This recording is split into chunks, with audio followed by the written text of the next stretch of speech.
Olá, boa noite. Meu nome é Vitória, tenho 22 anos. Esse relato que vou contar aqui não aconteceu comigo, mas sim com uma amiga da minha tia.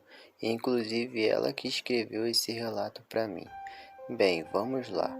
Eu sempre achei interessantes, porém fantasiosas e até bonitinhas lendas sobre duendes e gnomos, mas depois do que me aconteceu, passei a pesquisar, levar muito a sério, respeitar, acreditar e pesquisar sobre estes seres mágicos.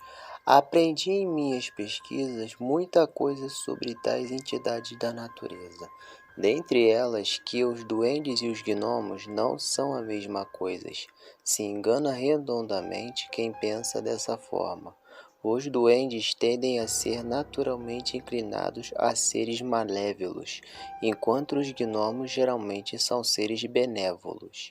Ganhei de uma amiga uma lembrancinha de São Tomé das Letras, cidadezinha localizada em Minas Gerais, que é conhecida pelo seu forte misticismo, fator que lhe rende visita de estudiosos, ufólogos e curiosos durante todo o ano. As lendas dizem que o poder energético da cidade se dá pelo fato do local ter sido construído em cima de blocos, emanando sempre boas energias. A cidade é rica em lendas sobre bruxas, duendes e seres da floresta. Dentre as lembrancinhas vendidas aos turistas estão cristais, bruxinhas e o famoso garra duende, que se trata de uma imagem de um duende dentro de uma garrafa.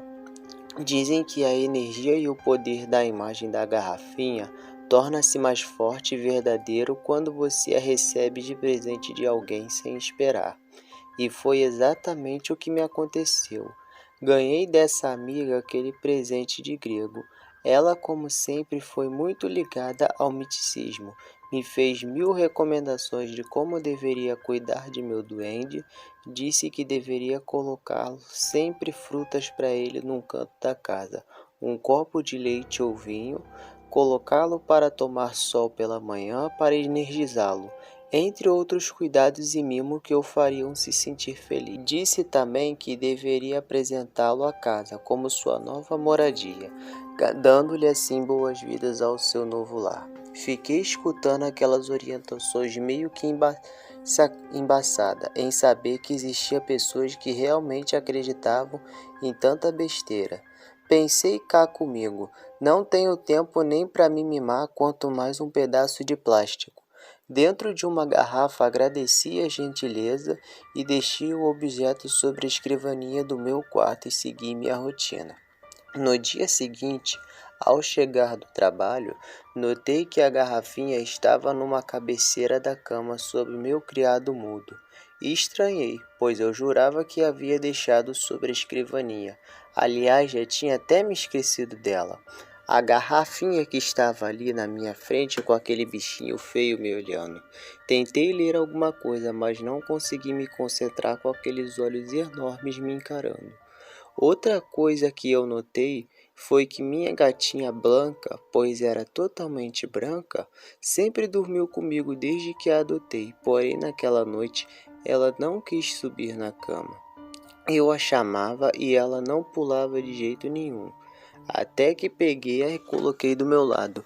Ela encarou o garra doente e deu aquela chiada mostrando os dentes. Se debateu e com agitação derrubou a garrafa que se espatifou no chão, liberando o garra doente que caído no chão me encarava. A gata saiu imediatamente correndo do quarto. Eu, hein? Pensei comigo. Limpei os cacos de vidro e acabei me cortando com o caco.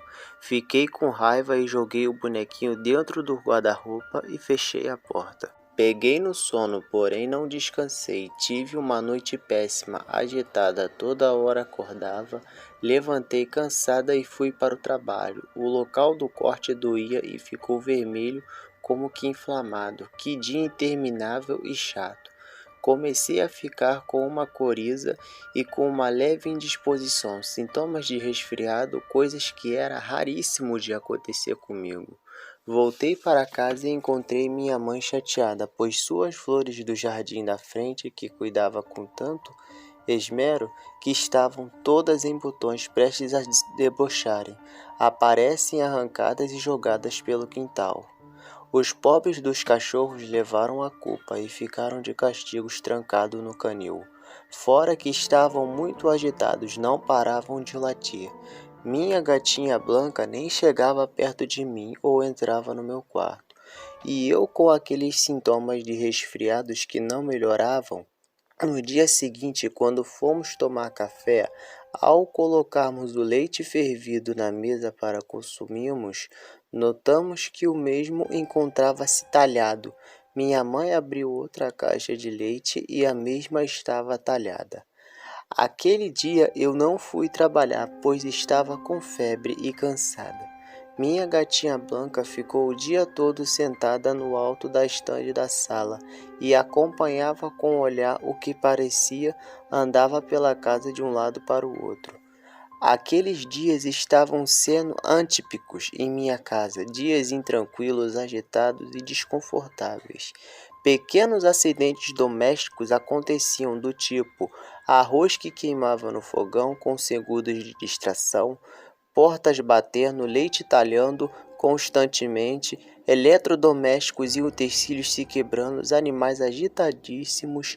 Até mesmo minha mãe, que sempre foi um doce de pessoa, estava irritada e ríspida e sem paciência com nada, a ponto até de brigarmos, coisas que nunca havia acontecido naquela noite que ocorreu.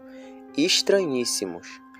Acordamos com um barulho horrível de gritos da minha gatinha Blanca, coisas caindo e cães agitados, latindo desesperadamente e uivando muito. A sala estava destruída. Os bibelôs de louça da minha mãe quebrados pelo chão, almofadas rasgadas e enfim, tudo revirado, além de muito líquido vermelho no chão. Minha gata estava sangrando muito, agitada e respirando com dificuldade. Jogamos um cobertor nela para imobilizá-la e corremos para a emergência veterinária. Havia um corte feio e profundo em seu pescoço. Nem o veterinário soube especificar o que teria feito aquele corte, mas supôs que ela havia travado uma luta com um grande rato. Tamanha lesão apresentada, ela ficou internada e voltamos para casa para arrumar aquela bagunça.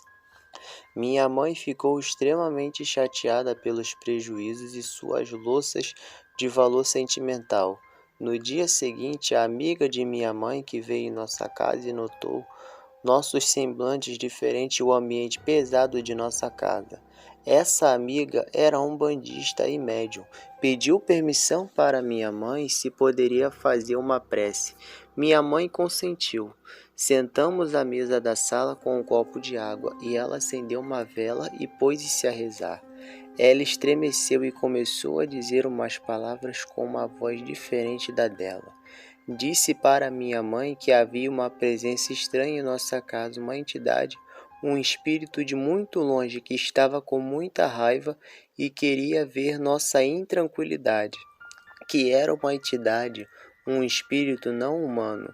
Ela referiu-se que ele chegou ali por meio de outra pessoa e que teríamos que nos desfazer e livrar nossa casa daquilo. Ela disse também que não poderia nos ajudar e que só eu poderia nos livrar daquela situação, pois a ligação era comigo. Lembrei-me imediatamente do Garra Duende. Não falei para minha mãe sobre ele. Fui ao meu quarto, revirei o guarda-roupa procurando por ele. Só que não achei por ele lá. Fui encontrá-lo debaixo da minha cama, sujo de um líquido vermelho, e perto de sua mãozinha estava um pedaço considerável de caco de vidro da sua garrafa, também sujo de um líquido vermelho. Levei um choque e chorei ao ver aquilo e lembrar da minha gatinha que se encontrava conosco já há anos de estado de saúde que não era bom e também acontecendo em minha casa era tudo culpa minha, por não ter ouvido e respeitado as recomendações que minha amiga me passou com tanto carinho. Ela tinha fé no Garra Duende dela e para ela dava sorte e sempre quis me presentear com a mesma, porém foi ao contrário. Não fiz por merecer. Liguei o computador e comecei a pesquisar muito e ler tudo sobre esses seres da floresta, duendes, elfos, gnomos. entre outras origens, como cativá-lo e agradá-lo, para que o descontentasse.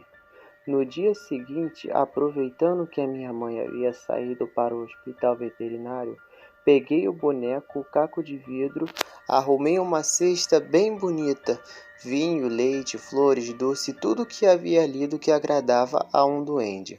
Coloquei tudo dentro do carro e parti para um local de uma cidade do interior do estado do Rio de Janeiro, que conhecia e onde havia uma linda cachoeira. Lá chegando, escolhi um local perto de uma árvore bem grande e bonita. Estendi uma toalha e arrumei as frutas, o copo de leite, o vinho e os doces. Coloquei o boneco ali ao lado dos agrados e o caco de vidro joguei na cachoeira. Pedi desculpas ao Garra Duende e me vi conversando com ele pedindo perdão pelo descanso, o qual eu tratei. Disse-lhe que devolvia à natureza e que não merecia tê-lo em minha casa. Rezei um Pai Nosso, pedi proteção e fiz o sinal da cruz. Deixei o local sem olhar para trás. Já no caminho de volta, recebi uma ligação de minha mãe dizendo que Blanca, a nossa gatinha, havia tido melhora considerável e que provavelmente em 2 ou 3 dias seria liberada do hospital veterinário. Agradeci a Deus. Ao chegar em casa, fui recebida, como sempre, com muito carinho e alegria, alguns dias que não mostrava. Bem, esse foi o meu relato. Desejo a todos uma boa noite.